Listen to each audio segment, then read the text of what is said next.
Pris au piège par sa propre image, il accepta quand même. Il emprunta une grosse somme à un prêteur informel, promettant de rembourser en 1 mois. Le projet échoua. L'argent disparut. Et le prêteur, lui, n'oublia pas.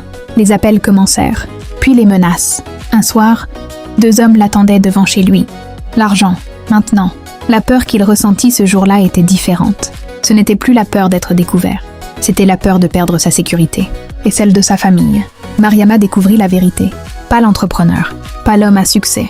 Juste un jeune homme dépassé par ses propres mensonges. Elle pleura. Pas pour l'argent, mais pour la confiance brisée. Amadou comprit enfin. Il n'avait pas menti pour survivre. Il avait menti pour impressionner. Et en voulant paraître grand, il était devenu petit à ses propres yeux. Il décida d'avouer tout à sa famille, à ses amis, à Mariama.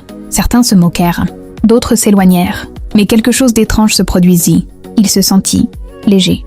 Pour la première fois depuis longtemps, il n'avait plus besoin de jouer un rôle. Amadou vendit ce qu'il pouvait pour rembourser une partie de sa dette. Il travailla jour et nuit. Il accepta des petits boulots qu'il aurait refusés autrefois par orgueil. Petit à petit, il reconstruisit sa réputation, non pas avec des photos luxueuses, mais avec des actions réelles. 1 an plus tard, il lança un petit projet honnête, lent, modeste, mais vrai. Cette fois, il n'avait rien à prouver, seulement à construire. Mariama revint. Pas pour l'image, mais pour l'homme qu'il était devenu.